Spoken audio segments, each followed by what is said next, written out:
Muy buenos días, mi nombre es Andrea Roa, soy estudiante de Comunicación Social y vengo a hablarles un poco acerca de lo que es la narración.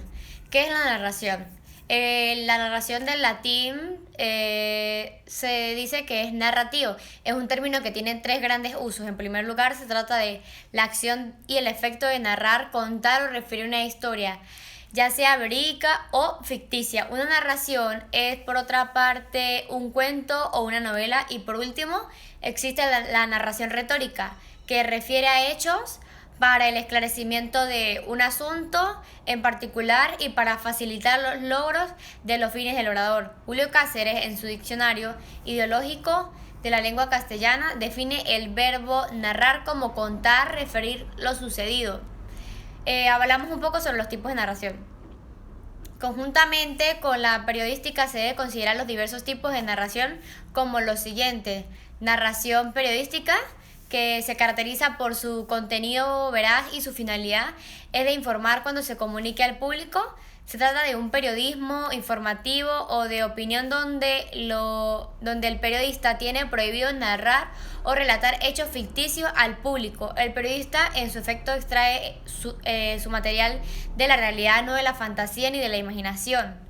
Vamos con la narración literaria, que esta es en determinados aspectos la que más se aproxima a la periodística. Es la narración literaria, se caracteriza por ser una de las obras de imaginación. Los hechos que narra son ficticios, aunque no se puede dejar de lado que dichos hechos pueden inspirarse en la realidad.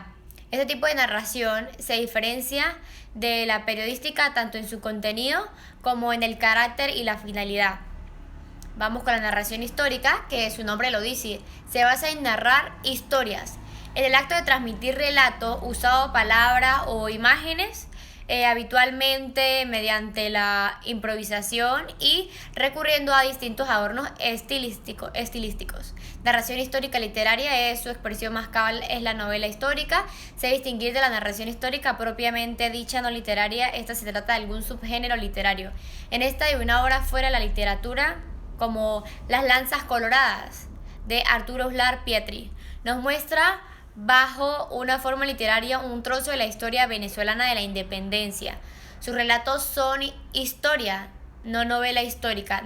Vamos con la narración científica, que este tipo de narración aporta un contenido veraz y un tratamiento objetivo del tema. Su finalidad consiste en guardar memoria de determinados hechos para dejar constancia de los mismos y para que puedan ser analizados y procesados conforme a las necesidades del caso.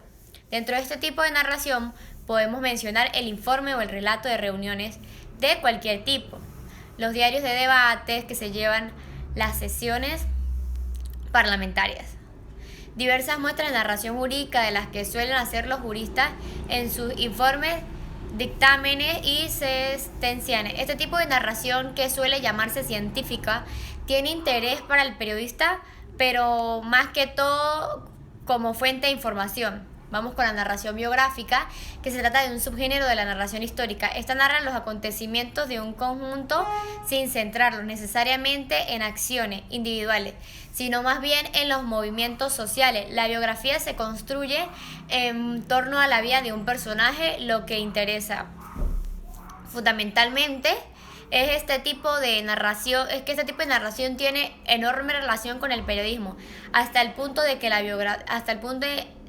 biografía como contenido temático puede tener cabida dentro de diversos géneros periodísticos.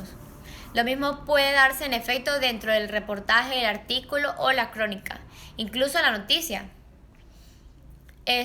Vamos con la narración mitológica, que es la materia nutricia de este tipo de narraciones, como la del relato literario de contenido ficticio, pero dentro de lo ficticio va más hacia el extremo de lo fantástico que hacia lo realista.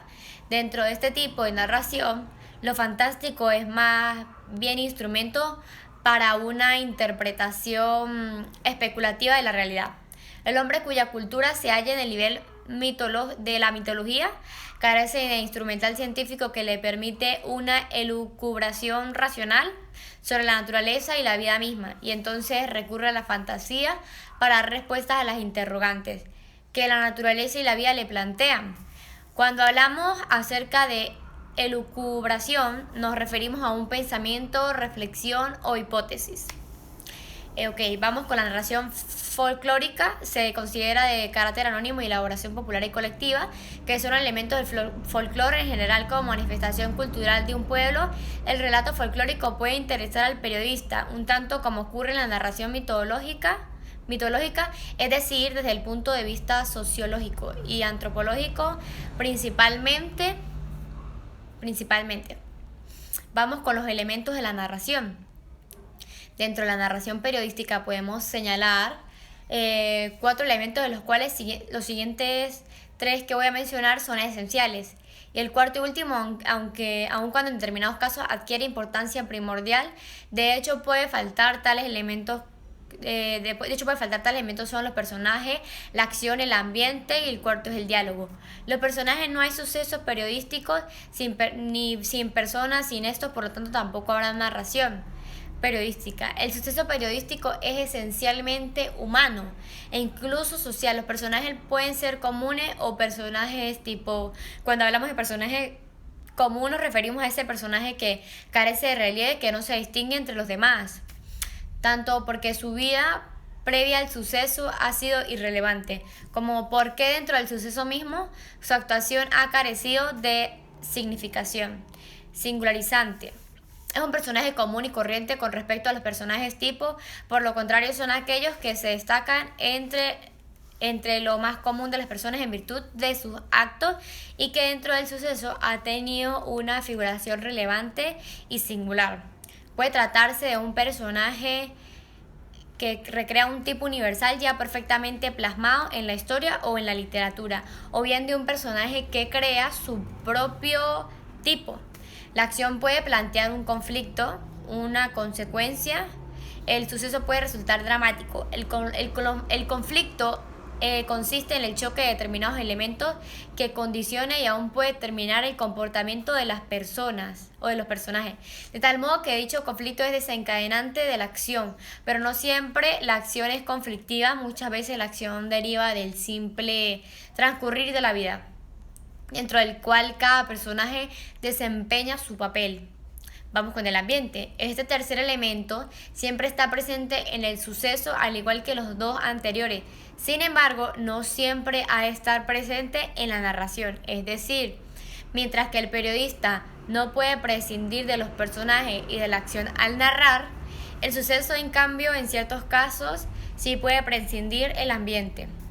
Cabe destacar que el ambiente en un suceso puede carecer de interés para el público y en consecuencia también el periodista. Por otra parte, el ambiente puede ser de diversos tipos. Hay ambientes físicos y ambientes morales o espirituales. Ambos, por supuesto, se dan en un mismo lugar, pero son diferentes y a veces hay que hacer énfasis en uno solo. Muchas gracias. Esta fue toda mi información para ustedes.